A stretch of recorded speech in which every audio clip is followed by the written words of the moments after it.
Господина и Отца нашего Кирилла, святейшего Патриарха Московского и всея Руси, Свято-Троицкие Сергиевой Лавры Священного Архимандрита, и Господина нашего Высокопреосвященнейшего Вениамина Митрополита Минского и Заславского, Патриаршего Экзарха всей Беларуси, Свято-Успенские и Жировические обители Священного Архимандрита, да поменет Господь Бог во Царстве Своем, всегда, ныне и присно и во веки веков.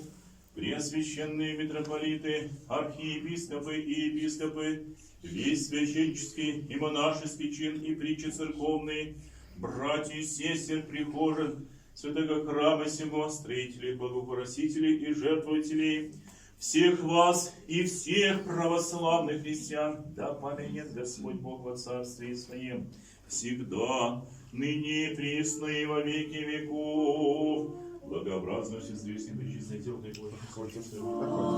Аминь.